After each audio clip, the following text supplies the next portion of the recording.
Su apunte debe ser el PPT. Poco a poco ustedes van a mejorar su expertise.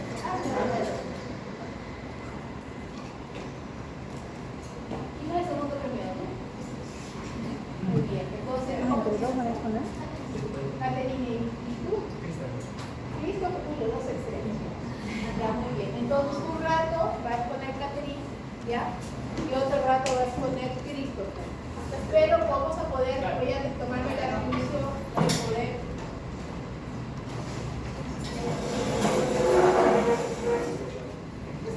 de poder un poco interrumpir. No, estoy dejando para ella cuando pase el otro para que se sienta acá, para que estemos solos, ¿ya?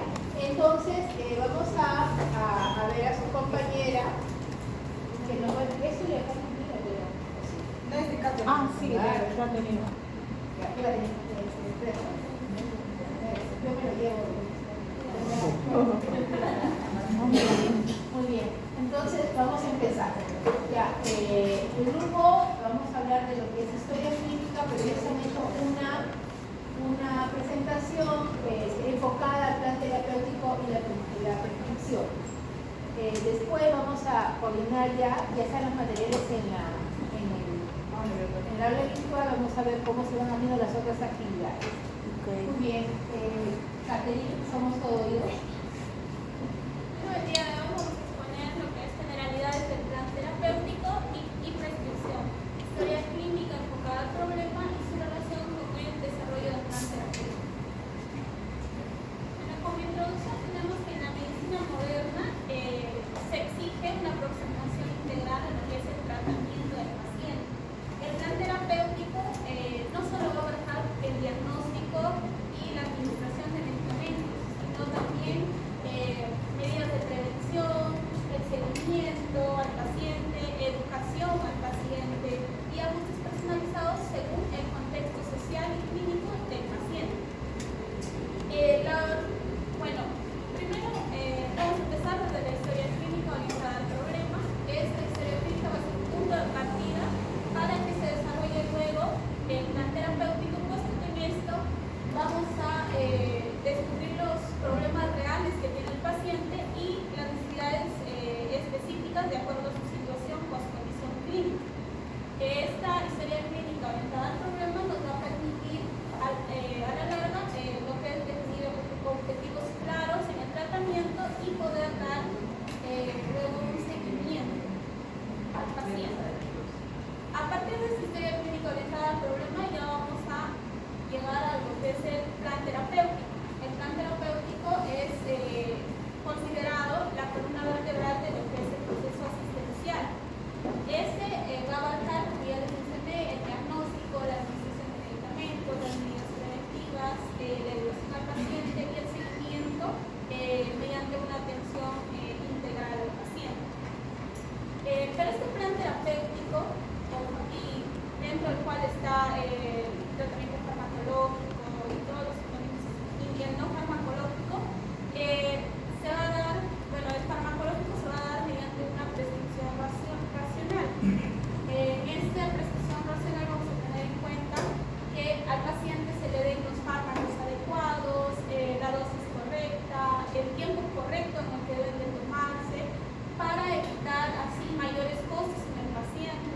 También por eso es que tenemos que ver el contexto social y económico del paciente para poder recetarle, y también nos va a permitir la prescripción racional, lo que es evitar los excesos y la automedicación. Esta automedicación muchas veces puede tomar semanas porque puede en algunos casos darle al paciente una resistencia frente al medicamento. Generalidades del plan terapéutico. El plan terapéutico en sí, su definición es un plan detallado que va a contener estrategias y acciones específicas para mantener o para tratar una condición médica, con el fin de mejorar lo que es la salud y la calidad de vida del paciente. Además de contener lo que es la información sobre la enfermedad del paciente, se va a contener aspectos del tratamiento, como son los objetivos, opciones de tratamiento que tiene el paciente, posibles efectos secundarios que puedan surgir de su tratamiento, la duración evaluación esperada y la atención regular de seguimiento. Los elementos que van a componer los de este plan terapéutico va a ser el diagnóstico preciso de la condición clínica del paciente, objetivos terapéuticos que sean específicos, que se puedan medir y se puedan alcanzar. También intervenciones terapéuticas basadas en lo que es la evidencia. En estas intervenciones van a estar las farmacológicas y las no farmacológicas que se van a mencionar posteriormente. Y la evaluación continua para dar seguimiento al paciente y para hacer cambios en el plan terapéutico según la evolución que se presenta en el paciente. ¿Sí? El plan farmacológico y el plan no farmacológico. El plan farmacológico va más o menos a orientarse a lo que es la prescripción responsable de los fármacos para evitar automedicación, para evitar que el paciente sufra resistencia bacteriana, tomando en cuenta las características del paciente para poder minimizar sus riesgos. Acá se va a ver lo que es la dosis, la vía de administración, la frecuencia y la duración del tratamiento del paciente. Mientras que en el plan no farmacológico va a incluir lo que son cambios en el estilo de vida del paciente, en la dieta, en la actividad física, y no va a incluir lo que son los medicamentos y sustancias químicas. Su objetivo va a ser mejorar también la salud y el bienestar del paciente. Como ya les mencioné, el apoyo psicológico, terapia conductual, técnicas para manejar el estrés del paciente, la educación a él y a su familia para poder tener un mejor autocontrol y un mejor seguimiento del tratamiento, y la rehabilitación y fisioterapia y manejo del dolor, pero sin recurrir a lo farmacológico.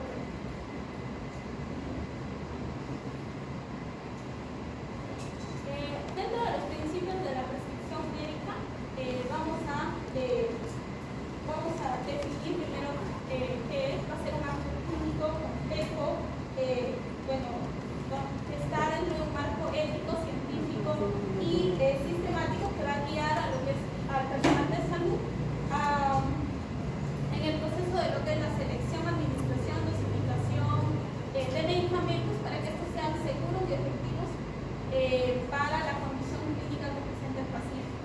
Dentro de sus objetivos va a ser buscar la eficacia y disminuir los riesgos en la vida del paciente, por hacer que su paciente se adhiera a esquemas simples, que se use eficientemente los recursos que se tienen y el respeto por la autonomía del paciente, o sea que el paciente también puede decidir o puede opinar sobre el tratamiento que va a recibir.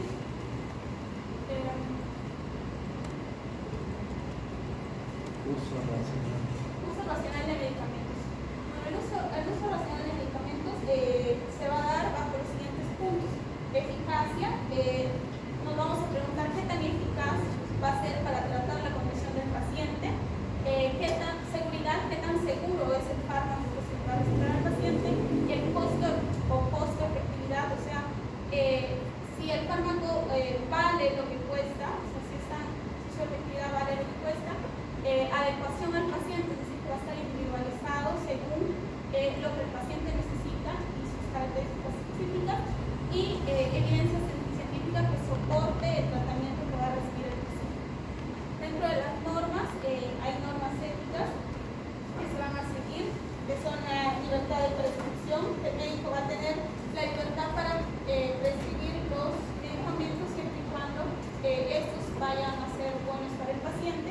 La relación médico-paciente debe estar, la prescripción debe estar fundada en la relación médico-paciente, o sea, ambos tienen el paciente también puede opinar sobre el tratamiento que va a recibir, la confidencialidad del tratamiento, y dentro de los legales, se puede evidenciar acá dos decretos que van a sustentar lo que es la prescripción médica.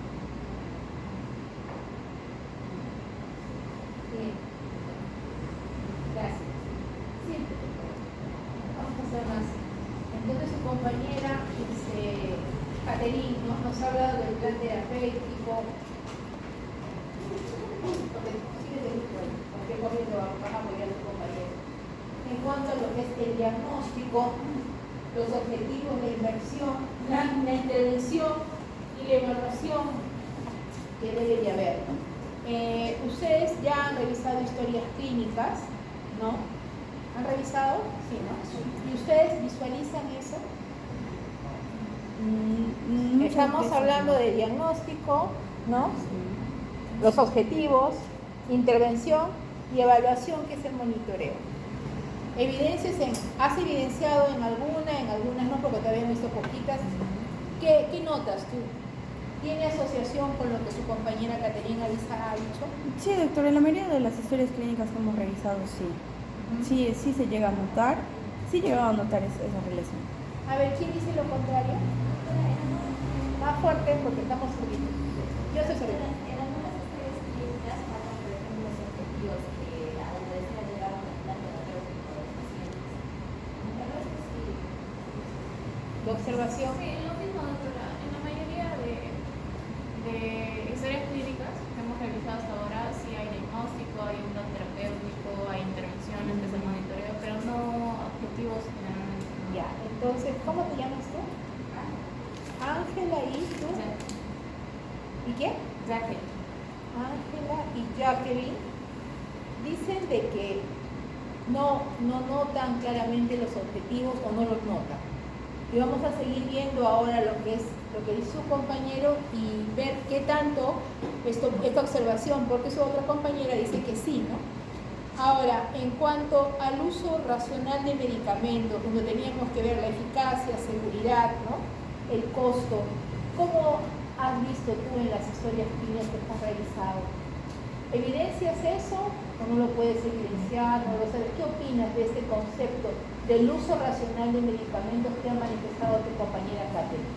Bueno, en cuanto al uso racional de medicamentos, yo considero que eso es más personal de cada médico. Es difícil ver, por ejemplo, como usted menciona, evaluar los costos cuando tú solamente ves el medicamento. Por ejemplo, yo no conozco ciertos medicamentos cuánto cuestan en el mercado. Por eso es que yo creo que esa pregunta mejor sería quizás preguntarle a alguien que ya sea tan experimentado y sepa, por ejemplo, los costos. Pero lo que sí considero, y creo, ¿no? Porque he visto, como también tienen muchos profesores que son médicos muy buenos, y estoy seguro que ellos sí evalúan el aspecto, por ejemplo, de qué medicamento utilizo mejor para muchos pacientes, viendo su grado etario, su sexo, su género y su economía, obviamente. Por otro lado, también yo evidencio en algunos doctores que sí, adicional al medicamento que ellos tienen de por sí en el hospital, ellos consultan con el paciente y preguntan si tienen la posibilidad de comprar cierto medicamento y anuncian que esta medicina puede ser más beneficioso para su salud y a partir de eso ya recetan aparte. Yo no sé si les ha llamado la atención lo que ha puesto Catherine, que habla de, en el plan terapéutico, ella primero pone el diagnóstico. Entonces, ¿sí? Si alguien ha leído algo de eso, puede también corroborar, porque estamos al revés. Ahora, ustedes pueden también. Yo estaba leyendo sobre el plan terapéutico. En realidad, en la expresión que ha hecho la comunidad, lo define muy bien cuando dice que el plan terapéutico es la columna vertebral de lo que el médico en realidad quiere hacer, ¿no? Porque al final el paciente acude al médico para que le dé algo en pro de su salud. Ahora, con respecto a lo que menciona usted, ¿por qué tomar en cuanto al diagnóstico? Porque un plan terapéutico no puedes hacerlo si no tienes como base el diagnóstico, y el diagnóstico lo vas a tener en una buena historia clínica. Por eso es que sí, que la historia clínica es el pilar de todo. Un médico no puede hacer un plan terapéutico de alguien que no conoce, y para yo saber de quién estoy haciendo el plan terapéutico, para eso está la historia clínica. Y la historia clínica fundamenta todo, ¿no? Desde la fundación, desde hacer la análisis, el examen físico, hasta que al final, obviamente, todo va a llegar a un diagnóstico definitivo. Y a partir de ahí, el plan terapéutico. ¿Algún otro comentario de lo que han leído que podría? Yo, doctor. ¿Sí? También quería ¿Aportar? aportar. Es muy importante lo que dijo la compañera, que sí, realmente es la columna vertebral, porque un buen plan terapéutico y una buena prescripción médica va a simplemente dar un desarrollo satisfactorio para el paciente, tratando de aminorar costos y bastantes beneficios para este.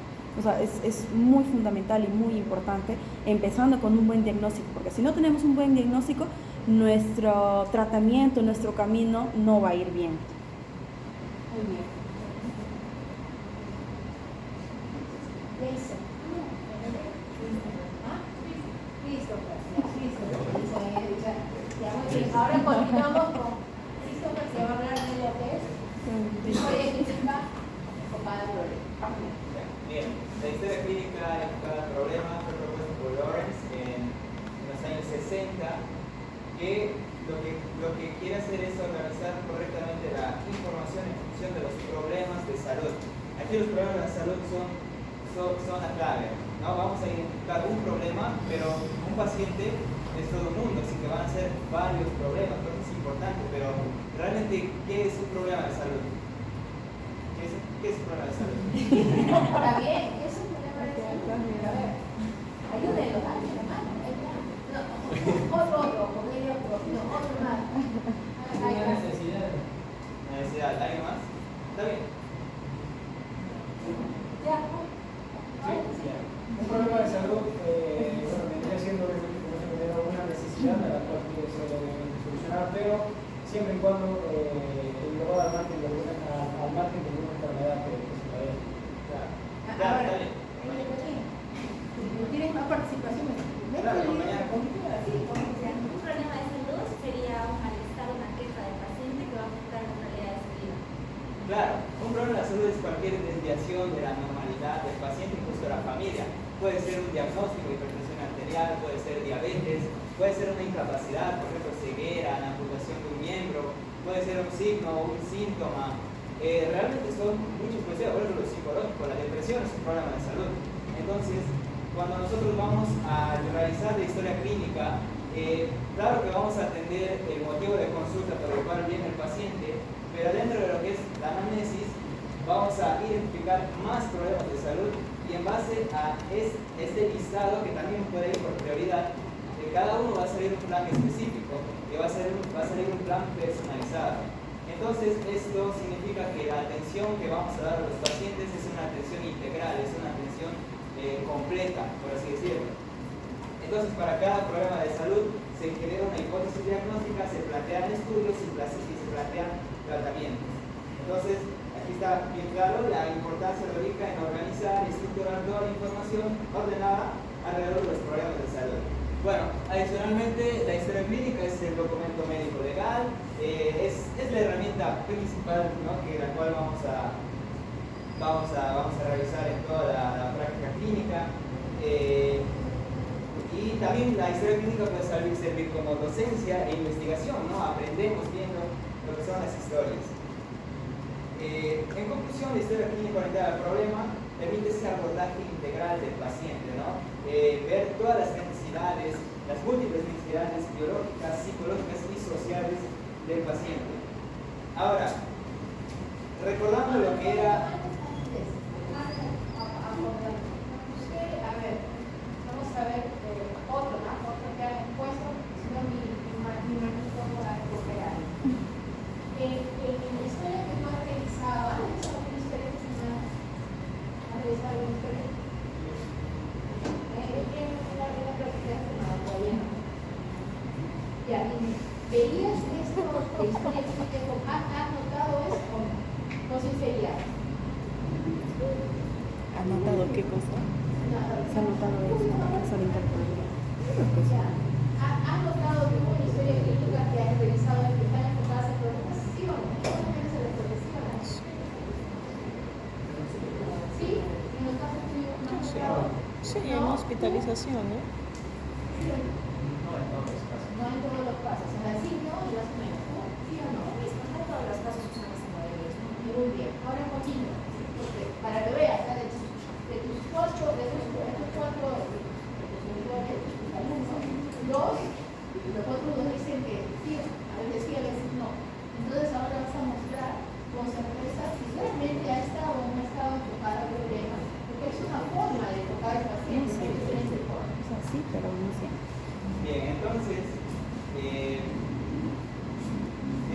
el método clínico va a estar en base el primer paso para hacer esta clínica va a ser la anamnesis. La anamnesis es muy importante porque sabemos que gran parte del diagnóstico de los problemas están en la anamnesis. La anamnesis es una entrevista, pero más que una entrevista es una conversación con el paciente. Entonces tú tienes que primero el ambiente tiene que ser tranquilo, tiene que haber buena luz, y tienes que conversar con el paciente con mucho respeto, sin juzgar a la persona. Es un ser humano y tú tienes que entenderlo. Ahora, para hablar con él, pues tienes que usar un lenguaje claro, tienes que usar un lenguaje, pues, no tienes que usar tantos tecnicismos, ni simplemente adecuar tu lenguaje para que el paciente te entienda. Y entonces tú tienes que escuchar todo lo que te va a decir, y los que están más experimentados tienen una mejor capacidad de dirigir mejor la anamnesis. Ahora, otra cosa de la anamnesis es pues que tú vas a escuchar, y mientras vas escuchando vas a ir anotando todos los problemas de salud que te va diciendo el paciente.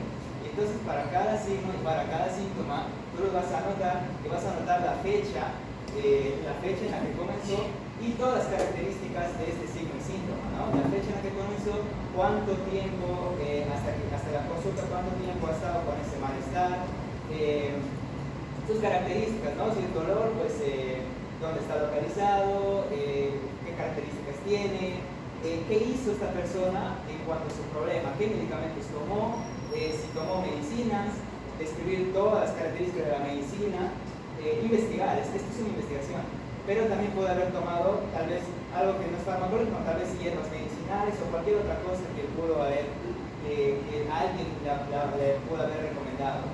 Y no solo se queda ahí, también hay que investigar otros datos, ¿no? Primero, obviamente la afiliación, ¿no? Los datos que tiene. Ahora, investigas el motivo de consulta, la enfermedad actual, y vas a investigar también lo que pasó antes, los antecedentes. Por ejemplo, ¿qué otros síntomas tenía antes? Si viajó, ¿a dónde viajó? Entonces tienes que entender todos esos datos. Incluso cómo fue su crecimiento, incluso su nacimiento, si tuvo problemas al nacer. Entonces tú vas a ir recolectando muchísimos datos y vas a ir organizando los problemas de salud. Ahora, el examen físico también es importante, es complementario. Cuando te vas a hacer el examen físico, pues tienes que hacerlo con respeto y tienes que decirle, tienes que pedirle permiso a la persona y pues explicarle el procedimiento que vas a realizar. Como nosotros somos estudiantes, pues vamos a hacer un examen físico más completo, y los médicos más experimentados, pues su examen físico está mucho más orientado a lo que han hecho en la historia clínica. Recordamos los pasos: la inspección, la palpación, la percusión y la auscultación. Una pregunta. Yo estoy aprendiendo de ustedes, ¿no? ¿Por qué el médico mayor tiene que ser un examen menos completo que un mayor? O sea, no debería ser así, pero hay muchos médicos que lo hacen por cuestión de tiempo. Ya. Ya verás cómo justificar. No, deja de tiempo, por favor. O sea, en este caso estamos nosotros con futuros profesionales, con una profesional relativamente no tan antigua, pero ya de experiencia. Aquí ustedes están para aprender. Y aquí a 20 años, ustedes van a estar probablemente enseñando. Entonces, no porque esté acá, a veces es crítico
la efectivización de ese proceso, lo perfecto es enemigo de lo bueno, a veces no se puede, pero tenemos que aspirar. Por ejemplo, a mí me encantaría pasar visita y examinar cada vez, pero hay tanta gente, todo está la discusión, pero lo ideal es que ahí el médico que está ahí haga un examen. ¿Cuál es el riesgo? El riesgo es que el interno, bueno, el residente, que es el médico que debe examinarlo, acompañado del interno, no lo examine, que el interno lo examine o no, o con todas sus limitaciones por la falta de experiencia o de destreza, y después al final, ¿quién paga? Y ese paciente puede ser yo.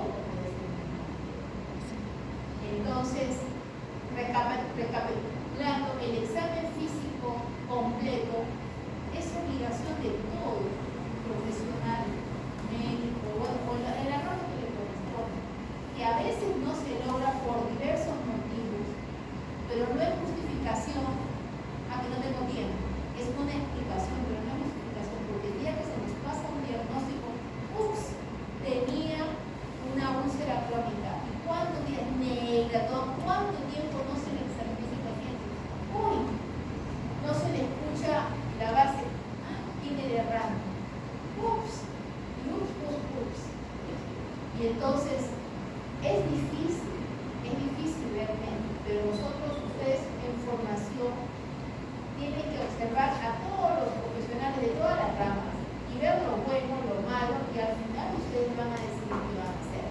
Pero si ustedes ven a los 10 pacientes, 10 médicos en el hospital de Tarapoto, que ninguno examina al paciente, entonces usted, futuro doctor Vito, se va a hacer lo mismo.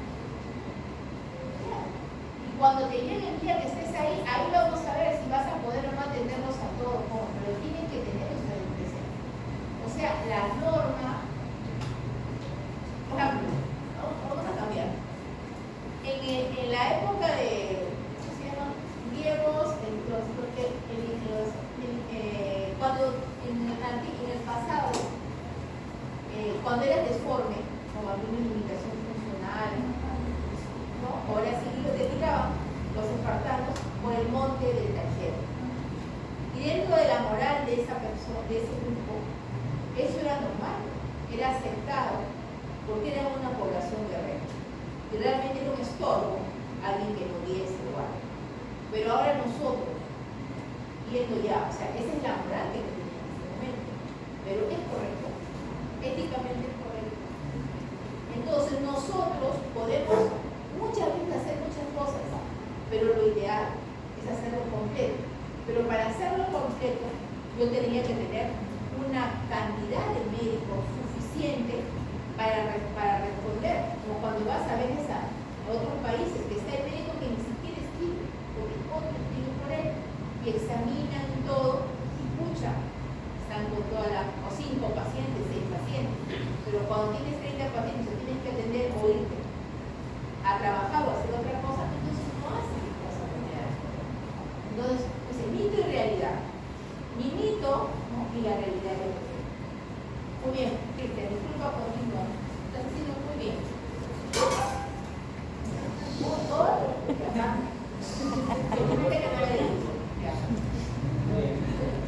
Bueno, entonces, ¿cuál es la relación entre la historia clínica y el plan terapéutico?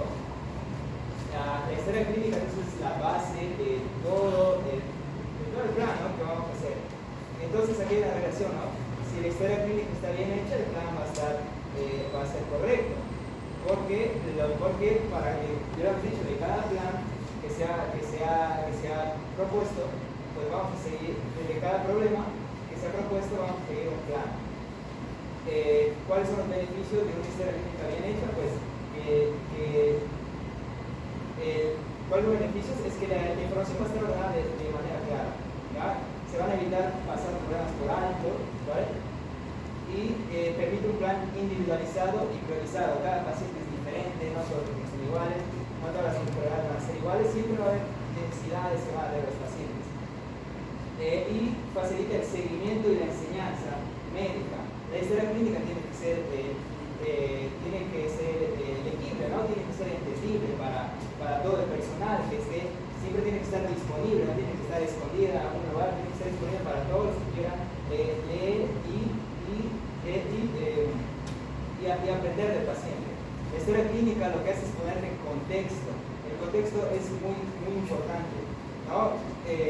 Por ejemplo, paciente varón de 36 años con diagnóstico de PTI, entonces ya está bien contextualizada. Todo esto en base a la historia clínica. Lamentablemente a veces en el hospital, por ejemplo, vemos que nosotros hacemos la anamnesis y cuando hacemos la anamnesis y vamos a las historias clínicas, pues hay datos de repente que no están. Entonces, eso también es una observación que hemos hecho que no podemos pasar por alto. Ahora, cuando una historia clínica es deficiente, pues van a haber diagnósticos erróneos, va a haber un plan terapéutico inadecuado y va a haber mayor riesgo de efectos adversos y complicaciones y una pérdida de la confianza médico-paciente.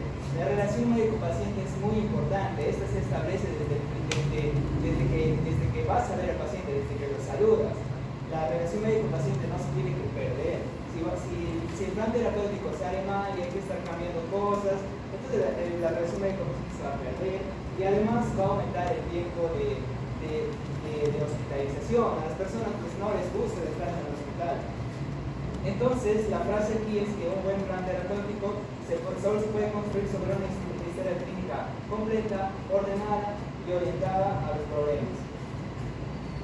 Bueno, aquí hemos citado algunos autores, ¿no? Integrar el plan terapéutico permite evaluar la medicación, valorar su indicación, dosis, duración y posibles efectos adversos.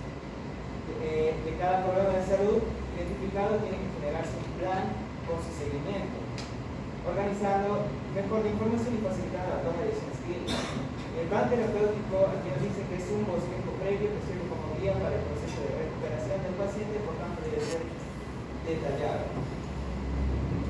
Entonces así es como se facilita la evaluación, monitorización de la eficacia y seguridad del tratamiento aplicado, la atención es más coordinada y multidisciplinaria al disponer de información clara y actualizada de la terapia. Se favorece la adherencia terapéutica y el seguimiento personalizado y contribuye a la calidad de la atención. El objetivo final que tenemos como médicos es atender al paciente y solucionar sus problemas de salud.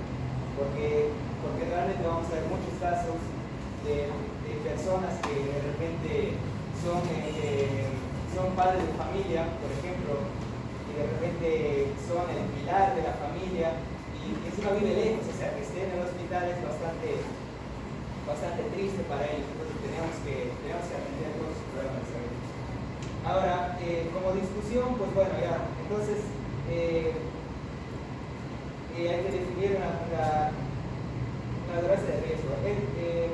Es aquella en la que el riesgo de sufrir efectos adversos supera el beneficio clínico, incluyendo dosis incorrectas, duración inapropiada, alteraciones o falta de prescripción de fármacos indicados. Cuando vamos a prescribir los fármacos, también es importante explicar a la persona de la manera más clara posible para que pueda seguir su medicación y siempre obviamente explicarle de qué se trata el plan que vamos a llevar a cabo.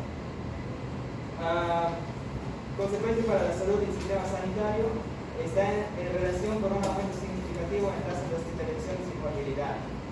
Efectivamente, un mal plan terapéutico pues aumenta la tasa de hospitalizaciones y morbilidad, ¿no? Ahora, algunos factores, pues pueden existir errores que se originan por la falta de capacitación, condiciones laborales difíciles como turnos prolongados y cansancio, bueno, eso también otro problema, y se tiene que hacer propuestas para reducir el riesgo, como sistemas electrónicos de prescripción, protocolos basados en evidencia, capacitación continua para profesionales y una mayor vigilancia. Como conclusiones, pues ya sabemos, ¿no?, que el plan terapéutico es completamente importante. Recordando que hay tres tipos de planes, el plan diagnóstico, el plan terapéutico y el plan educacional. Es muy importante. La prescripción racional de medicamentos es fundamental, ¿no? Está basada en evidencia científica. Se tiene que priorizar la eficacia, la seguridad, los costos, y además de cumplir, obviamente, normas técnicas, legales, ¿no?, que regulan el acto médico. Y por último, el médico tiene un rol decisivo en la seguridad terapéutica. Nosotros no vamos a ser líderes y vamos a tener mucha responsabilidad, así que tenemos que tratar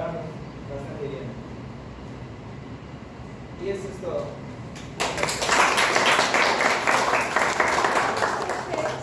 ¿Del grupo? Ajá, de todo. De media 7, pero Emi está Pero acá hay 20. ¿Qué falta? 20. Ahí está por la Allá también.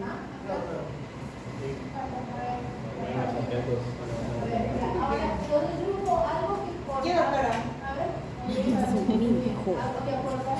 Me gustaría aportar la poca importancia que se le da a, como mi compañero dijo, hay 3 tipos de planes, el diagnóstico, el terapéutico y el educacional. Pero el educacional es muy dejado aparte a la hora de hacer la historia clínica. Por ejemplo, podemos tomar el ejemplo del paciente que vimos con PTI, que muy probablemente él quizás haya abandonado su tratamiento o no haya sido su tratamiento de la púrpura por falta de educación. ¿Qué es lo que pasó? Cuéntanos, compañeros, ¿qué pasó? Más o menos, así una tarea de chiquita nomás. Lo que pasa es que nosotros en la hospitalización encontramos un paciente que viene por una descompensación o una baja de plaquetas porque ha sido diagnosticado de púrpura en el 2019. Se trató un mes, pero ya no pudo seguir su tratamiento, quizás también por falta de educación, lo estoy suponiendo, pero también es mucho que ver también la economía, ¿no? Él llega a este nosocomio por la baja de plaquetas, como mencioné, y una absceso dental que también vamos a operar. Entonces, lo que estábamos proponiendo con la doctora es quizás un poco más instruirle sobre por qué su enfermedad tiene que ser tratada seguido. Él considera que, bueno, es un poco complicado ir a la posta desde su hogar, porque vive en un centro poblado, pero si quizás conociera los riesgos de vivir con una PTI sin tratamiento, podría quizás hacer un poco más de esfuerzo. Y también entra aquí el factor de también educar a la familia, a la esposa en este caso, y si tiene hijos mayores, no me acuerdo, también a ellos. Basta que alguna dolencia o alguna alegría o alguna cólera y una persona de la familia, toda la familia sale afectada, ¿no? Por decirlo que la enfermedad y la salud se van a resistir toda la vida, pero no es tu enfermedad, todos, pero cada uno en su rol tiene la principal rol el afectado directamente. La siguiente grupo. Me gustaría hablar un poquito acerca de lo que vendría a ser el seguimiento de las evoluciones. Lo que se usa según el modelo propuesto por Lawrence es el famoso SWOT, subjetivo, objetivo, apreciación y plan. Con respecto al subjetivo, pues es todo lo que el paciente a diario se le viene preguntando, ya sea el interno o el residente, sobre los síntomas o los signos. Eso es lo que debe ir básicamente en el subjetivo. En el objetivo es todo lo que se va recopilando cada día con respecto al examen físico. Y en la apreciación, pues lo mismo en el caso de la púrpura. Nuestro paciente ha ingresado por cefalea, ya ha ingresado por dolor abdominal y adentro del nosocomio se le diagnostica lo que debería ser el absceso dentario. Este absceso dentario no podía ser drenado, no se podía realizar la extracción de la pieza debido a que no se normalizaban las plaquetas. Y eso también debe ser notificado con respecto a la apreciación. Y finalmente el plan, ¿no? De lo que se ve tomando el día a día, tanto terapéutico, educacional y, como ya lo he mencionado, el diagnóstico. Claro, primero el diagnóstico puedes diagnosticar. En la profesión de nosotros el diagnóstico hay formas de hacerlo. Nosotros tenemos un diagnóstico clínico, un diagnóstico fisiopatológico y un diagnóstico etiológico. ¿Alguien ha leído eso de la información que han visto? Doctora, nos había mencionado en este caso, recuerdo el doctor Sotomayor, que es el diagnóstico etiológico al cual se debería tratar de llegar siempre. Sin embargo, nosotros nos quedamos en un diagnóstico sindrómico, un diagnóstico clínico. El etiológico podría realizarse con biopsia, si no me equivoco. Claro, en el Exámenes PTI más- hay una exámenes más complejos. púrpura de transfusión idiopática. ¿Qué es idiopática? Desconocido. Se Pero desconoce. podría ser una PTI como un síndrome paraneoplásico o un PTI como una complicación, no sé, de alguna pirosis, ¿no? Entonces, sí, nosotros idealmente a todo deberíamos apuntar a la etiología. Y a veces los profesionales de salud, los médicos, estamos buscando la etiología y picamos, hacemos y no le damos ningún.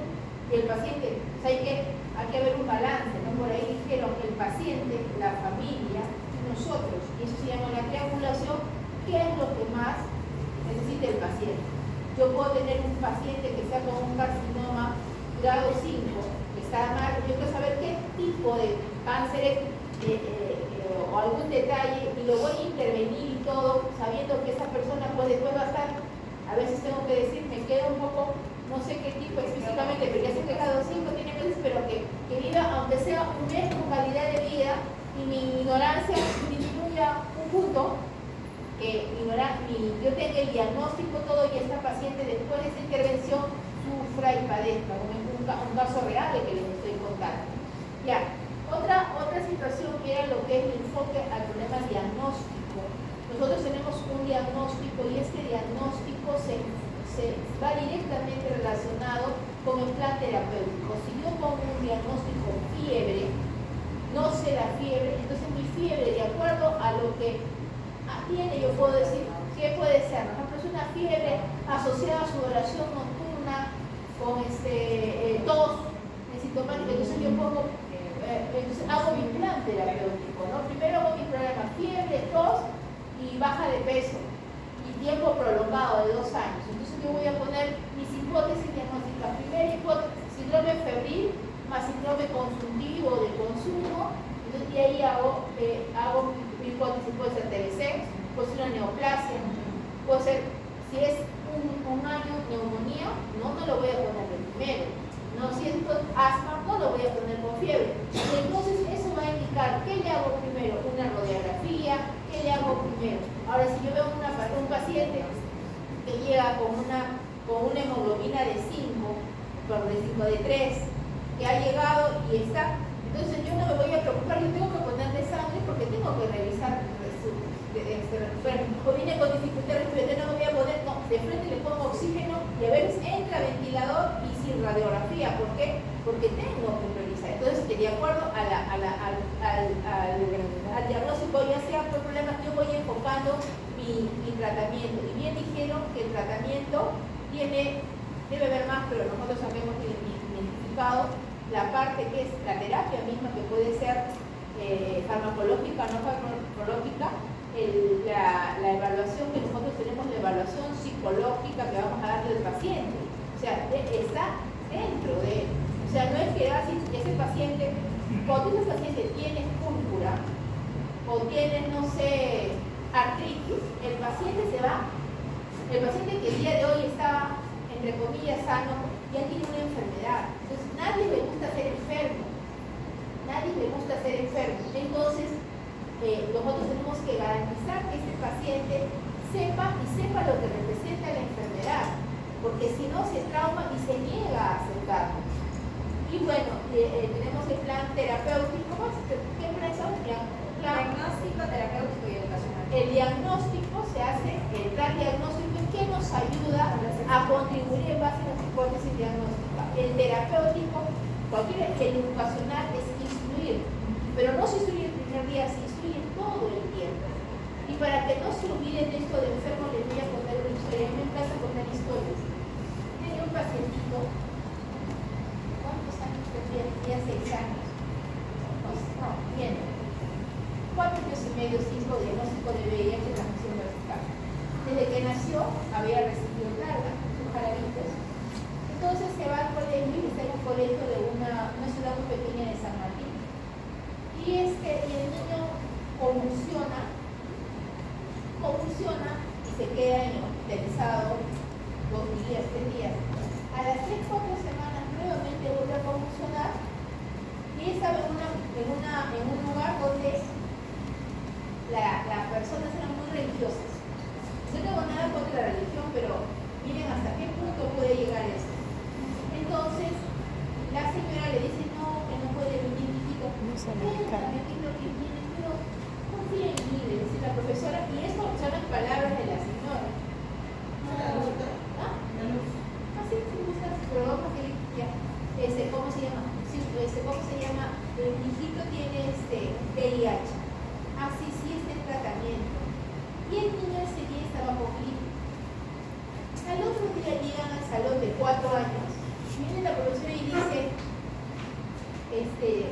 chico, achis, se agarraba los mocos, como siempre con chicos, como todos los niños, y le dice, Marquitos, vete al fondo porque tú estás enfermo. ¿Y qué dicen los chiquitos? Enfermo. Le comienzan a fastidiar a los chiquitos porque imagínate que toda la vida están mocosos, pero esta vez a él lo mandaron al fondo. Entonces llegó a su casa llorando, mamá, no quería ir al colegio. Dice, no voy a ponerme porque estás enfermo, pero hijito, ¿sabes por qué? No estoy enfermo. Y le dice, y la mamá, como sabía que el día anterior le había dicho eso, ¿qué te han dicho? Me han dicho, enfermo, enfermo, enfermo. Pero hijito, sí, yo no quiero ir al colegio. Ese niño, desde que estaba niño, todos los meses iba al hospital a recibir carga. Y todo el tiempo ha convivido con enfermos. Y ha sabido, y sabe en su nieto, que el chiquito le decimos el diagnóstico de VIH a partir de los 4 o 5 años, pero miren el impacto.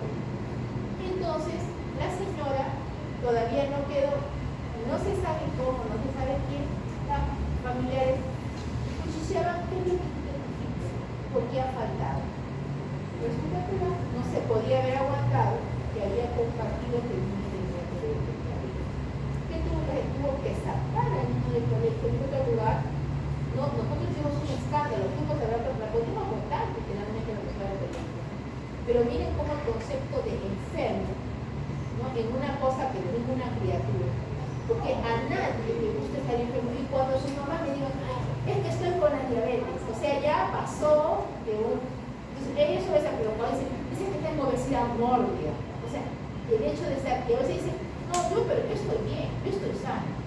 Entonces, nosotros tenemos que saber transmitir eso. En primer lugar, que así como lo perfecto es enemigo de lo bueno, no existe la persona totalmente sana. Alguna cosa siempre tenemos, pero buscamos la homeostasis, el equilibrio, que es psíquico, físico, social.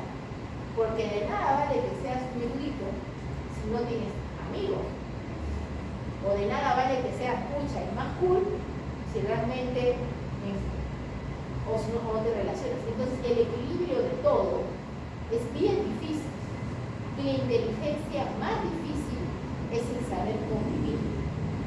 El saber andar con una sonrisa. Les cuento otra historia. Había un señor que todo el día andaba riendo, tanto que parecía que se le había pegado la risa. ¿Ya? Yo cuando estaba, venía, hola, y nos abrazaba y nos mandaba un beso que nos dejaba el cachete, escucha. Mi amigo y mi papá, pues, mi sobrina decía, ¿quién será este más que me aplastaba y todavía niñita, ¿no? Han pasado unos años que él tenía una hija de mi misma edad que tiene Down.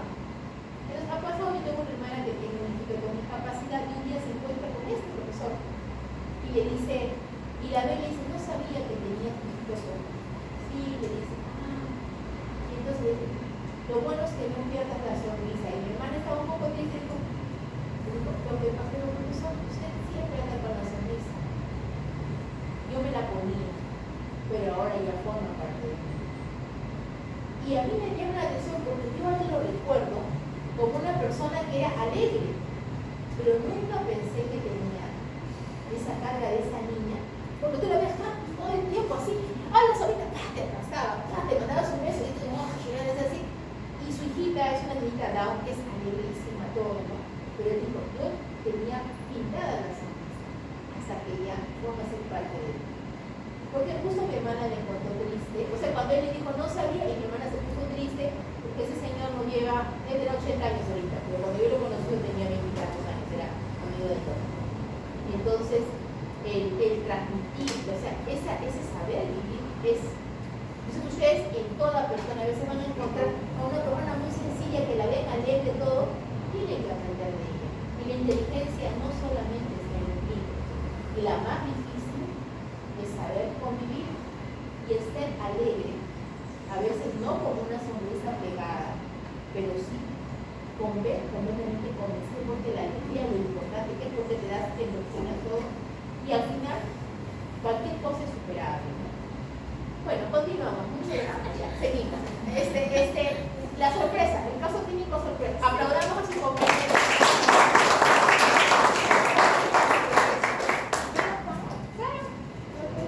Un caso clínico sorpresa. Ya les voy a contar un poquito del contexto.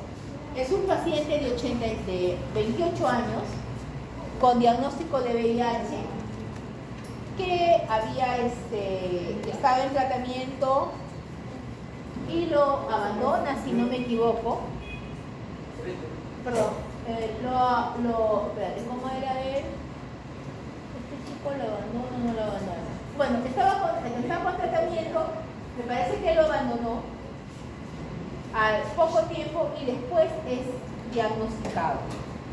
Entonces, en hospitalización le diagnostica, mire, con trastorno del sensorio, estaba así, no contestaba, no hablaba nada, criptococosis, VIH, SIDA, anemia, desnutrición, y que en el último mes de enfermedad, el último tiempo se había estado consumiendo drogas. La mamá lucha, el chico llora y salen adelante como sea. El chico ahorita está que con las justas se mueve con dificultad, pero está totalmente lúcido. Y a la hora de la indicación, cuando un paciente está con VIH y es recientemente diagnosticado, se le da una profilaxis para tuberculosis. La profilaxis para tuberculosis antes era una sola pastilla diaria de isoniazida. Pero actualmente hay un esquema que son varias pastillas al día, que pueden ser un esquema que es rifampicina más isoniazida diaria durante 6 meses, isoniazida y rifampicina 3 meses, o rifampicina diaria por 4 meses. Este primer esquema de isoniazida, rifampicina se va a recibir por 3 meses, ¿ya? Es decir, que una vez por semana va a tener que recibir ese esquema. Y ahorita su compañera les va a explicar cómo es la situación. Bueno, para empezar, pues, según el esquema que recibió el paciente, que fue rifampicina y isoniazida, al ser dado por 3 meses, esto quiere decir que va a recibir un total de 12 dosis. El peso del paciente actualmente es de 65 kilogramos y básicamente estas son las dos presentaciones, isoniazida y rifampicina. La isoniazida viene en pastillas de 100 miligramos y la rifampicina viene en pastillas de 150 miligramos, teniendo, según la base del esquema, que ambas tienen la dosis máxima de 900 miligramos, ¿no? Para poder sacar la cantidad de pastillas total que necesita este paciente, lo vamos a hacer en función a su peso. Para la rifampicina en cualquier paciente mayor a 50 kilos, recordemos que el de nosotros tenía 65, la dosis que se le va a dar son 900 miligramos. Estos 900 miligramos equivalen básicamente a 6 tabletas que va a tener que recibir una vez a la semana de la rifampicina. A su vez, o junto a ello, va a tener que recibir la isoniazida. La isoniazida va a recibir 15 miligramos por kilo y al multiplicarlo por su peso, pues básicamente, según también la dosis de cada pastilla, va a tener que recibir 9 tabletas de isoniazida. Haciendo un total, por ejemplo, el día viernes, es cuando tiene que recibir su dosis y va a tener que tomar en total este paciente 15 tabletas a la semana. Cada semana por 12 semanas o 3 meses. En este caso, teniendo en cuenta que el tratamiento tiene 12 dosis, pues al llegar a la farmacia se le va a expedir un total de rifampicina de sus 6 tabletas por las 12, ¿no? Que vendrían a ser 72 tabletas. Y de la isoniazida lo mismo, sus 9 tabletas por las 12 que vendrían a ser 108. Básicamente la mamá, en este caso del paciente, va a volver a su casita con su bolsita con esta cantidad de pastillas. Pero hubo un pequeño problema, y es que, como mencionó la doctora, el esquema anterior se daba diario, de isoniazida, por ejemplo. Y esto quizás confundió a la mamá, haciendo que el paciente, el chico, reciba solo una pastilla por día. Entonces, ¿ustedes debido a qué creen que se dio este problema? ¿O cuáles pudieran ser las posibles causas de por qué no recibió adecuadamente el tratamiento? No entendió bien la orden de La mamá no entendió bien. ¿Otra cosa? El médico no ha implementado bien el protocolo. Básicamente, según lo que nos explicó la doctora, es toda una cadena. El médico expresándose hacia el paciente y el médico asegurándose que el paciente entienda correctamente cómo tomar el tratamiento. Otra cosa es que también tiene que ser reforzado por la parte de enfermería, tengo entendido. Y al volver la mamá a consulta preocupada, con su bolsita de pastillas se realizó un conteo con respecto a cuántas pastillas había. En total, de las 72 pastillas de rifampicina que debió haber tomado en estos 3 meses, nos dimos cuenta que en la caja quedaban 48. Esto quiere decir que tomó un total de 24 pastillitas de rifampicina y lo mismo con la isoniazida, ¿no? De las 108 que debía haber consumido en esos 3 meses, en la caja quedaban 88, eso quiere decir que solo consumió 20 pastillas de isoniazida. Nosotros, Al realizar unas pequeñas divisiones, como las que quedan, sobre el número de pastillas que sobran, nos hace darnos cuenta que le faltan aproximadamente de 9 a 10 semanas todavía de tratamiento de lo que vendría a ser de isoniazida, y lo mismo con la rifampicina, que le quedaban aproximadamente 8 semanas todavía. Entonces, luego de haber detectado este problema y que el tratamiento ambulatorio no fue tomado o no fue adherido de la manera correcta y no se completó la profilaxis, podemos ir al siguiente paso, que vendría a ser, después de esta consulta, implementar una terapia profiláctica de acuerdo a lo que le queda tomar, ¿no? Y básicamente se vendría a hacer el caso, y acá tenemos unas pequeñas razones para educar al paciente y la familia. En primer lugar, debemos evitar los errores en la dosificación, desde expedirlo hasta que el paciente comprenda adecuadamente cómo tomar sus medicamentos para lograr una adherencia a largo plazo. Debemos buscar reducir los efectos adversos y garantizar la seguridad del paciente. Y las recomendaciones obviamente van a ser utilizar un lenguaje claro y adaptado hacia el paciente, teniendo en cuenta que la mayoría de los pacientes en el MINSA son pacientes de zonas rurales, de bajos recursos, y tenemos que asegurarnos que ellos comprendan adecuadamente cómo tomar su tratamiento. Debemos repetir y confirmar la comprensión, usar material visual y escrito. Las recetas, por ejemplo, paso a paso tenemos que dar el cómo tomar, cuándo tomar, con qué tomar, con alimentos, sin alimentos, qué evitar, entre otras cosas. Que sea una educación personalizada, señalar la importancia del tratamiento, anticipar las dudas y efectos adversos y reforzar todo esto en cada visita. Y complementando, yo le puse a Cintia acá, pero no se ve la cajita. Ella es muy delicada al escribir. Escribe muy bien, lo único malo es que su letra es muy chiquita. Cuando es un viejito sufre. Porque cuando es un viejito tienes que hacer. Y cuando vas a la casa de un paciente, encuentras una hoja grande y te ponen así. Y es increíble la diferencia. Nosotros así, entonces cuando a veces agarro una hoja y ahí les hago, porque yo sé que ellos lo van a sacar de la pared. Y cuando me acuerdo que mi papá tenía un millón de pastillas, entonces le hice su esto y mi papá decía, ay, ¿quién va a usar esto? ¿Quién va a usar esto? Ha pasado un año y ya me da roche porque sigue como el mismo tiempo. ¿Por qué? Porque lo he hecho en letras grandes, mostrando y poniendo las horas. Cuando ustedes vayan y tal vez ahora vean, si alguien tiene un familiar, dense cuenta cómo ellos reforman nuestra receta y la adaptan a la realidad. Entonces, este chico, les cuento que recibía, como él tuvo fitococosis, recibió fluorescina y después recibía 800 de fluconazol cada 12 horas, 400 en la mañana y 400 en la tarde. Y cada fluconazol tiene 150. Recibía trimethoprim sulfamethoxazol de 160 con 800, una pastilla diaria.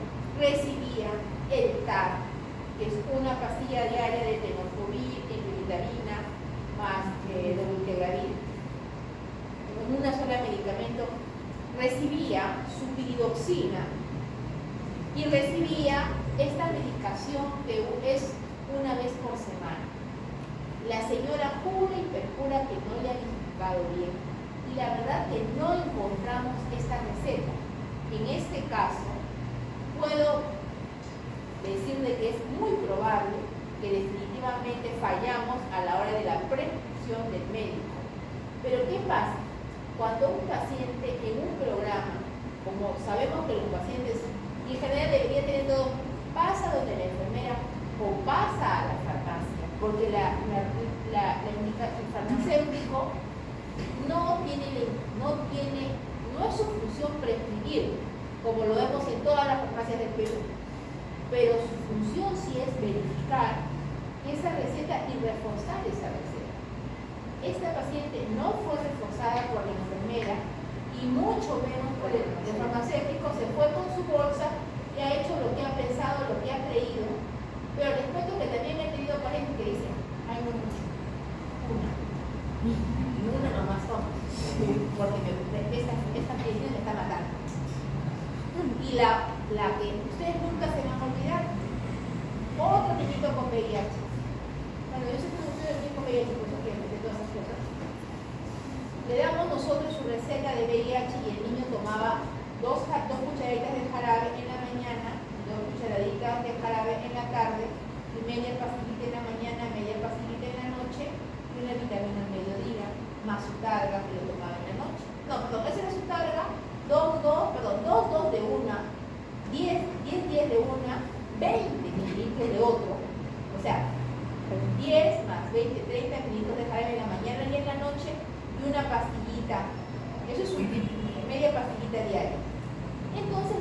como tenía VIH, no le dice nada a la abuelita.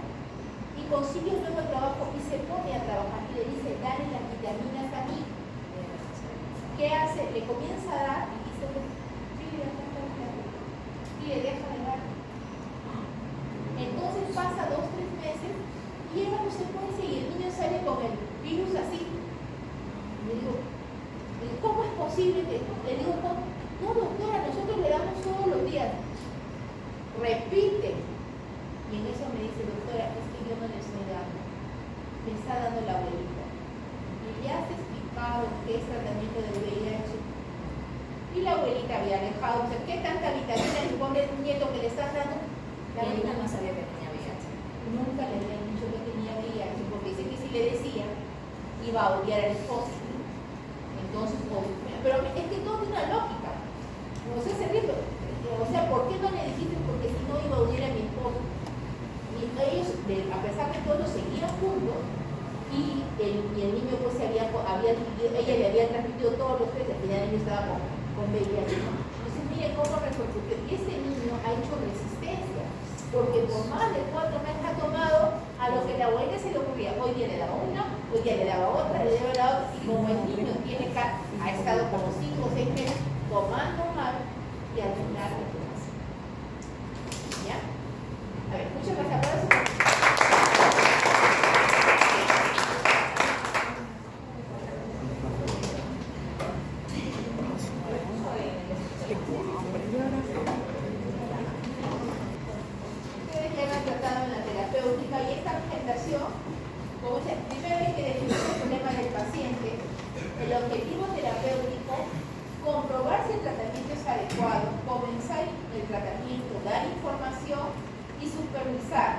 Los supervisos para detener, para continuar o para modificar. Hay veces que el tratamiento lo tenemos que cortar. Hay pacientes que todo lo vomitan. ¿Qué hago dándole que vomite todos los días? O hay pacientes que definitivamente están haciendo diarrea después del tratamiento. Entonces, ya han hablado de prescripción, ¿no? Esto de acá lo vamos a dejar porque ya ustedes lo van a revisar y los han sus compañeros, y todos los factores que están asociados a lo que es el inadecuado uso del tratamiento, como son el paciente, el entorno familiar, ¿no? Factores asociados al funcionamiento sanitario, ¿no? ¿Cuántos pacientes hay? ¿Cuánto tiempo el profesional de la salud se da para indicarle el tratamiento? ¿Cómo le explica al paciente? ¿Es entendible? Yo hablo bien rápido. Y ahora hablo más lento, yo hablaba más rápido todavía. Cuando venía no me entendían nada, yo tuve que trabajar en la peor todavía. Que nadie me entendía nada. O sea, ¿no? Y entonces, todo esto influye, y aparte de la polimedicación, mira este chico cómo tenía cantidad. Nosotros vamos a tener consecuencias, efectos, la falta de adherencia, interacciones medicamentosas, vamos a tener efectos clínicos y consecuencias económicas. Ay, no, mejor hay que darle omeprazol. Ay, no, vitamina no sé cuánto. Está tomando su vitamina, pero también otra vitamina. Doctora, que quiero mi Herbalife, no sé qué, todas esas cosas, ¿no?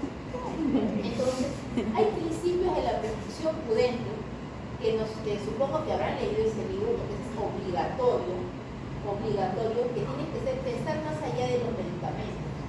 La primera, ¿dónde está mi lista? Creo que no me la ha dejado. Vamos a ver. Buscar, ustedes tienen que sabérselas, no como un ABC, pero sí un concepto general. Dice, buscar en primera instancia alternativas no farmacológicas. ¿Qué dice Catherine Harrison? Uy, como el libro. Harrison, ¿dónde está Harrison? El chico dice que es inteligente, ya. Muy bien, Harrison. ¿Qué se entiende por esto? Básicamente está enfocado no farmacológico, por ejemplo, el cambio de estilo de vida, comer más saludablemente, no tomar bebidas alcohólicas, no estar drogándose, hacer ejercicio para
por ella de MINSA, y siempre recomendaba a sus pacientes, más allá de pastillas y todo eso, recomendaba cosas naturales para tomar, como por ejemplo el kefir, el té de muña y demás otras cosas. Entonces, eso me pareció bastante bueno, porque no todos los médicos hacen eso. O sea, no todos los médicos sabemos eso.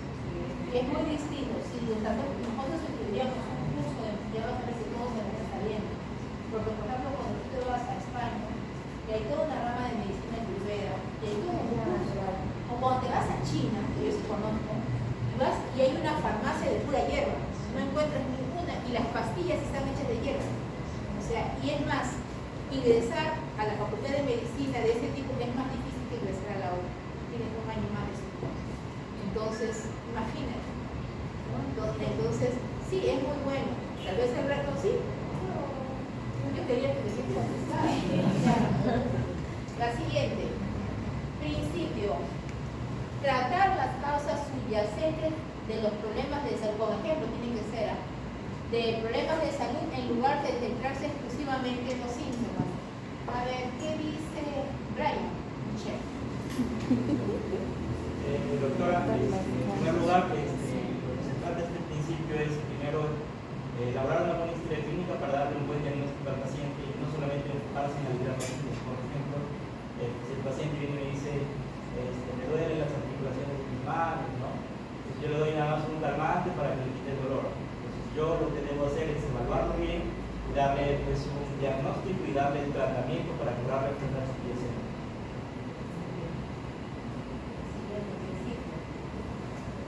A ver.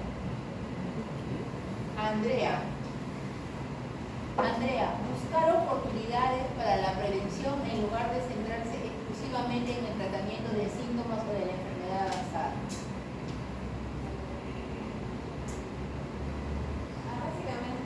Hoy en día nos enseñan a tratar y tratar, pues por eso nos enseñan la prevención, porque es importante para poder evitar, digamos, un colapso de la enfermedad. Entonces, por ejemplo, en el caso del dengue, sería importante cuidar los espacios, los huertos que tienen, ¿no? Los espacios con agua, los interiores, y todo eso. Y también para añadir, creo que es importante ahí, o juega un papel importante los padres, porque, bueno, desde la infancia se requiere ciertas vacunas, por ejemplo, para evitar algunas enfermedades a futuro. Y hay padres que están desinformados y por eso esto tiene una causa negativa más adelante. Claro, están desinformados o están en el momento antivacunas, que están Sí, informados de la negativa. A ver. Sí, hoy un montón. VIH y incluso una paciente que le dan profilaxis para TB. Eso sería, por ejemplo, preveniendo la TB antes de que obviamente tenga y empiece a afectar los síntomas de la TB. También sería bueno también el tema del Ministerio de Salud o en las regiones de hacer campañas también como el tema que dijo el compañero de VIH y todo eso, para tener la población esté educada y mantener, no exponerse tanto a la enfermedad y cuidarse antes de simplemente contagiarnos y todo eso. Aunque no se sabe, pero siempre tener en cuenta de algo. Hay que tener en cuenta también, si bien es cierto, son ilegales hasta el momento, que vendrían a ser los chequeos médicos preventivos. Al menos en la parte privada sí se logra desarrollar, en el caso, por ejemplo, de las mujeres, realizarse el tratamiento Nicolau para detectar cambios, displaces a nivel de las células en el cuello del útero, por ejemplo. O ustedes, normalmente, lo chequean. Esas son cosas que no son fuera de. El siguiente, a ver quién. Vamos a ver, Bianca. Yo. Ay, a Bianca ya no. Ya. María. Muy bien. Renzo ya. Andrea. A ver,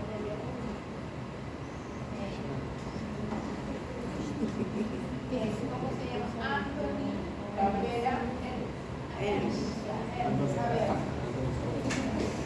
usar el tiempo común de diagnóstico y terapéutico siempre que sea posible. ¿Qué significará eso? Yo depende de que se refiere a que en cuanto a nuestro tiempo libre, nosotros siempre debemos estar enfocados en nuestros problemas de salud y utilizarlos y estar siempre preocupados de nuestro camino y ver en la medida posible poder trabajarlos y acudir a un establecimiento. Ya, en este caso está bien la interpretación, pero en este caso por el tema de terapia, usar el tiempo como un diagnóstico y terapéutico siempre que sea posible. Y por ejemplo, cuando yo no sé un diagnóstico, yo tengo un paciente con fiebre que viene a mí. Yo un día con fiebre le doy para que la y ya le doy diferentes antibióticos. A veces tengo que esperar un tiempo como prueba diagnóstica y tal vez tiene dolor abdominal, tiene diarrea, tiene no, y espero, ¿no? Tal vez le voy a hacer un análisis, pero no sirve ya. Toma antibióticos. Ah, ya, es una la garganta está roja. Azithromicina, no. Ponte.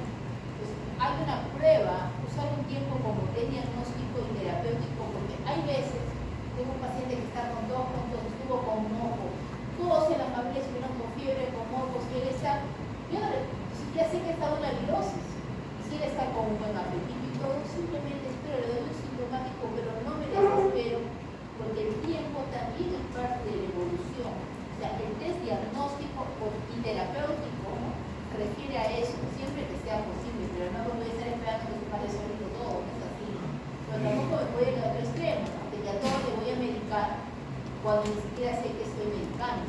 Ahora, siempre que sea, si el paciente viene con emergencia, con dificultad respiratoria, puede ser simplemente una neumonía viral. Puede ser. Pero si está con una desviación a la izquierda, le doy el antibiótico. Si tengo una radiografía terapéutica característica de neumonía y le doy un hemograma normal, puedo yo optar por dejar el antibiótico. Pero es bastante difícil. Entonces, a eso, en ese aspecto, bien enfocado estudiantal, no en el ámbito personal, sino más que todo en el tema de terapia. El siguiente, a ver, aquí tenemos acá. Luis Eduardo Valles, emplear pocos medicamentos para aprender a utilizarlos bien.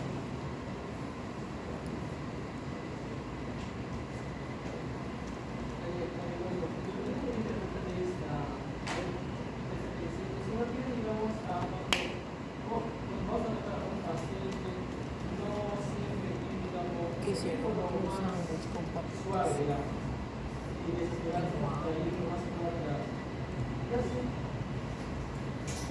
Por ejemplo, nosotros, la medicina islámica, Bueno, yo lo que interpreto es más o menos llegar a una comparación con un juego, ¿no? Prácticamente todos los medicamentos, imaginemos que es nuestro arsenal, o algoritmos, etc. Y como dice Guillermo, pocos medicamentos es como hacer, ¿no?, personalmente utilizar, no sé, ciertas armas que sean obviamente mi estilo para el juego, en este caso, y obviamente con eso yo aprendería a utilizarlo mejor. Porque decir, por ejemplo, los famosos que juegan Free Fire, por ejemplo, ¿no?, cierta arma, como esa arma, yo soy God. Entonces, de esa forma creo que es, o sea, haciendo la comparación, ¿no?, mientras más pocos medicamentos yo utilizo y los utilizo con frecuencia, más me adiestro a su acción y me da más experiencia en ello.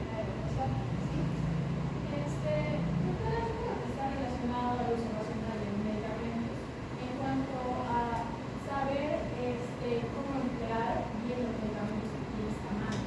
En tanto a la eficacia, o sea, que tiene que ver con respecto a buscar un medicamento que tenga mayor eficacia, que sea productivo. El costo-beneficio, que quiere decir que el medicamento que estoy utilizando sea me dé más resultados beneficiosos a cuanto inversión haga. Con respecto también a saber emplear qué medicamentos, cuánto darlo, cuál es la duración del tratamiento. Y creo que eso también está relacionado con los médicos como tal, que debemos estar capacitados constantemente en cuanto a medicamentos actualizados se deben usar. Doctora, yo también quisiera complementar eso, lo que dice la compañera. O sea, la idea es tener un objetivo terapéutico. O sea, si yo tengo un objetivo, no voy a tratar de buscar muchas opciones, sino sé cuál medicamento va a ser o me va a servir para este objetivo que quiero tratar, para este diagnóstico. Ya.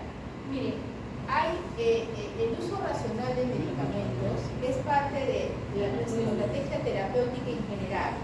Sin embargo, este principio lo que trata de decir es emplear pocos medicamentos para aprender a utilizarlos bien. O sea, si yo uso el paracetamol, usarlo bien. Si yo agrego a usar a mi arsenal habitual ibuprofeno, también.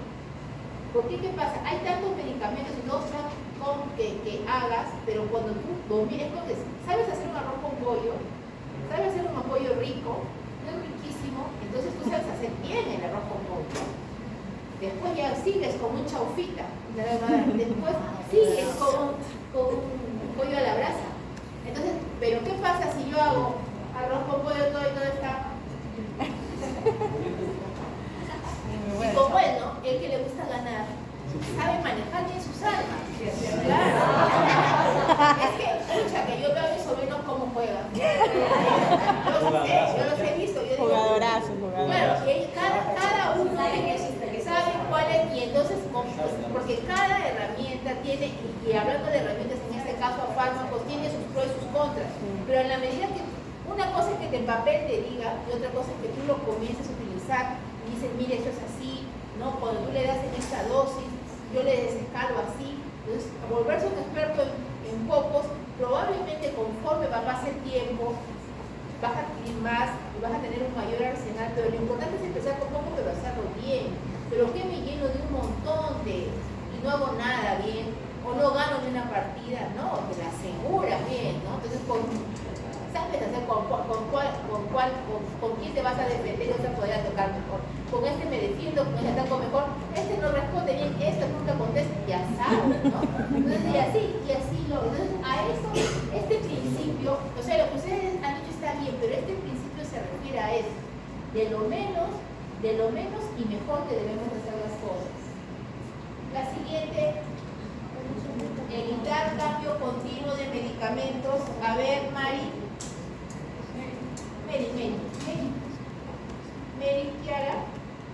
Kiara, Patricio Ríos.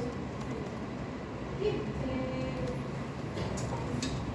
creo que se refiere a que cuando inicias un medicamento, digamos, en este caso un antibiótico que suele tener un periodo necesario para que tenga la eficacia correcta, es evitar este cambio, digamos, si empiezas un medicamento, no vas a estar cambiándolo a los 3 días, a los 2 días, por lo general un antibiótico debe utilizarse más de 6 días, 7 días como tal,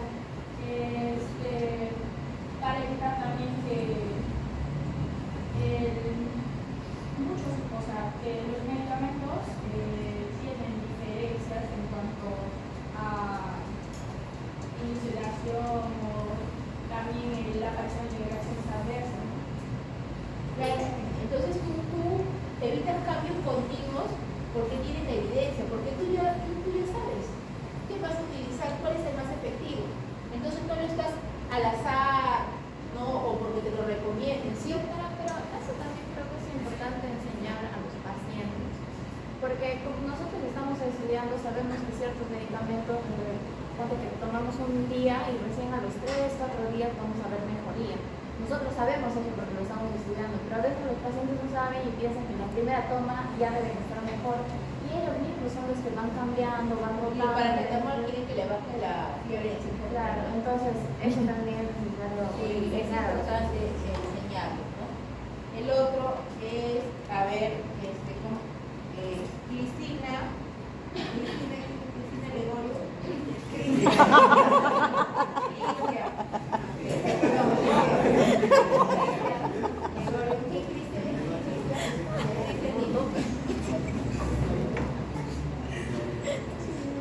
Ser escéptico con las terapias individualizadas. ¿Qué tiene con una terapia, antes de que conteste eso, qué tiene con una terapia individualizada? Doctora, yo lo entiendo como que, digamos, todos los tratamientos son personalizados, es de acuerdo a cada paciente. Y es erróneo pensar de lo que te puede funcionar a este paciente, también va a funcionar al otro. Yo lo entiendo de esa manera. Se basa la historia en cada problema. Cada paciente es un mundo con sus esferas sociales y todo lo que ¿Qué habrá querido decir? A ver, ahora. Tiene que ver más con, por ejemplo, la medicina natural, que en muchos casos creen más en la medicina natural que en la medicina que está en el hospital. ¿Qué significa ese? Que no cree, incrédulo. Incrédulo. Por ejemplo, hay pacientes Tiene que ver para creer. inclusive lo que es un montón de pruebas, diabetes, dolores, el que confían más en el tratamiento que les da a ellos, ahí sí nos quiere la letra. Con lo que le dan medicamentos, siempre le dicen, no, más me van a dañar, más me van a decir más. Miren, ese principio tiene un detalle. Todas las personas tienen terapia individualizada, pero tienen que tener patrones comunes. Pero si yo, como soy la doctora Nidia, entonces yo te voy a dar tal cosa y también te voy a dar para esto y esto y esto y esto. Y cuando llegas, no, me han dado todo esto por esto y esto y esto, y de pronto no es que el paciente no mejora. Entonces, a eso se refiere, ¿no? Ya sea con hierbas o algo. Uno tiene que ser dubitativo, duda, escéptico cuando vienen cosas medias extrañas, informarse, pero no porque lo dijo no sé qué y no sé cuánto, yo tengo que seguir. Una terapia, una cosa es que sea individualizada porque está personificada de acuerdo a su patología, y otra que es diferente al resto del mundo porque yo le estoy dando. Acá hay un doctor muy conocido que da unos tratamientos y hasta quiere que hagan tesis de cosas raras, ¿no? Y que él, pero eso sí, están prohibidas. Entonces, a eso se refiere, ¿no? Que hay que ser escéptico de esas cosas y sobre todo, primo no sé, y hacer de cuenta que es nuestro brazo, nuestro pie. A ver si vamos a hacer lo mismo. A ver, ¿cómo se llama? Jacqueline.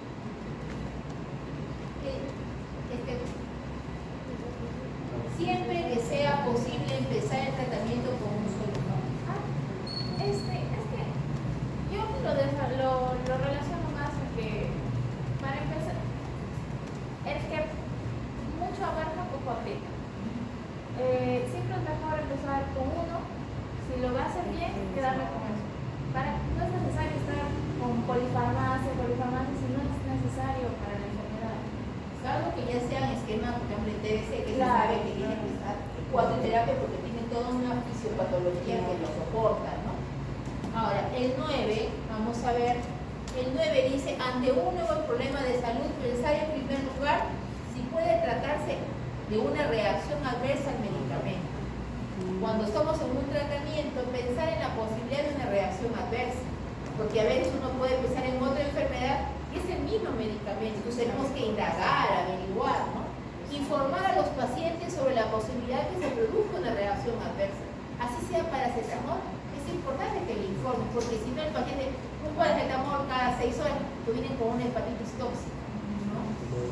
Tener principio, tener presente que puede estar promoviendo el tratamiento a la vez un síndrome de abstinencia, ¿no? Por ejemplo, cuando yo a veces le suspendo un medicamento a un paciente, siempre averiguar la historia y verificar qué es lo que ha recibido y qué no ha recibido. Hemos tenido pacientes de que llegan, no están recibiendo todo el tipo de corticoides y como no sabemos bien, le superemos el corticoide y después hace su crisis y no vino con una cosa y se salió con otra. O pacientes con VIH que están con el targa y vienen y no averiguan bien la historia y suspenden el targa y es porque no lo hemos indicado, porque no le hemos hecho bien la historia, ¿no? Entonces, el síndrome de abstinencia, dependiendo de la persona, es grave, porque especialmente los que reciben problemas neurológicos o tratamientos crónicos. ¿Por qué? Porque al final la no prescripción o no prescripción adecuada también es dañina. Informarse de los nuevos medicamentos, especialmente con guías y todo lo que viene en los indicadores, allá pasan y leerlo, no indicarlo sin leerlo, porque al final a ellos lo que les importa es que vendan, ¿no? A mí ni me miran porque a mí me paraban tanto cotrimoxazol y trimetoprim gratuito. Yo no les daba pues Sí, ahora que quiero que me regalen cosas por el día del médico, no me tiene, no, o sea, no sé qué decirle, porque tanto lo choteo y ahora quiero que me den a regalar. No tener prisa en utilizar medicamentos que necesiten comercialización. O sea, no hay que apurarse, ay, que es el nuevo, qué tal. Mirar el estudio y verificar si realmente tiene una suficiente soporte científico, no porque sea nuevo mejor. Obviamente que es bueno estar con las novedades, ¿no? Asegurarse que el medicamento mejora los resultados clínicos orientados al paciente y no a la enfermedad. Se individualiza, si mi paciente tiene gastritis, si tiene problemas neurológicos, si mi paciente es psiquiátrico, si mi paciente tiene una actividad física alta, si mi paciente es anciano, si es niño, tenemos que identificarnos, evitar la presión y extrapolación. Ah, ya, mi mamá, ¿no? Hijita, ya le di tal cosa, porque tiene lo mismo que tenía tu hermana. Pero mami, ay, hijita, que no sé cuánto. ¿No? Eso es increíble, eso es mi mamá que no es médico y es profesora, pero también lo hacemos los médicos. Ay, ¿a qué me dio? Ay, es un vendedor. ¿Por qué? Porque nosotros tenemos un poder de decisión en cada paciente y la obligación de información. Cada decisión tiene que hablar de una reflexión que no tiene que ser el copio y la receta. Y de vez en cuando nos encontramos con una buena receta, me informo bien para poder utilizarla. Es un buen esquema que me sirve, que es mejor lo que yo uso, pero informado. No dejarse seducir. Bueno, la parte dice farmacología molecular. O sea, a veces que todo es bien bonito, bien chévere y no necesariamente es el mejor medicamento, ¿no? Tener precauciones en la prevención de estudios. O sea, que los estudios están durmiendo, ya, una tablet ahí se va a caer, ¿no? Algo genial, algo espectacular, siempre ustedes verificar si es tan genial o tan espectacular. Una pastilla cuesta 50 céntimos, se cuesta 15 soles. Y te regalan un llaverito. Y en otro le dan un carro. Porque, claro, a tu química te regalan un carro. Unas clínicas millonarias, porque así en otros países eran así. Justo una médica nos contaba del VIH, cómo estaban y le regalaban, sorteaban un carro de marca. De todos los sorteos que sabíamos al indicar, eran miles de soles que entraban para un seguro, por ejemplo, en Estados Unidos. Regalo un carro de marca. Sorteo entre los médicos que sean. Así es la vida real. Tener precaución con la promoción selectiva de estudios, ¿no? O sea, a veces se selecciona porque me conviene, porque él me paga, porque yo soy su speaker, ¿no? No ceder en forma precipitada y poco crítica a la... Por favor, no me dé eso. Por favor, denme esto de acá. Ay, doctor, no, esa pastilla no, porque... No, doctor, yo no quiero ser dependiente, la típica. Yo no quiero tomarme una cepam, ¿por qué? Porque me voy a volver dependiente. No quiero. Y a veces momentos tenemos que valorar y convencer y decidir. Ahora hay pacientes que están convencidos, nada, es difícil, pero nosotros tenemos que valorar la situación del paciente, ¿no? Ante un fracaso terapéutico, evitar prescribir más fármacos sin antes comprobar la adherencia. Entonces nos fracasa y resulta que el paciente simplemente no tomó completo. Y nosotros pensamos que el tratamiento está mal. Pero entonces, señora, tomó sí. Señora, ¿puedo arreglar un programa? Quieren 3 veces al día. Yo tomé un día porque me abrí el estómago. No he tomado, porque yo estoy cambiando un tratamiento, pero a la primera, a la segunda, no estoy contenta, pero tú cuál hiciste de una manera más bonita, una súper bonita. Ya, entonces, el 20, evitar utilizar medicamentos que el paciente ha tomado previamente sin obtener resultados que causaron reacción adversa, ¿no? O sea, a veces toman pastillas que ya ellos conocen, ¿no? Evitar utilizar medicamentos que ha tomado y que tuvo mala respuesta, pues siempre hay que preguntar, ¿ha tomado? ¿Tiene gastritis? ¿Alguna cosa? Suspender los medicamentos innecesarios.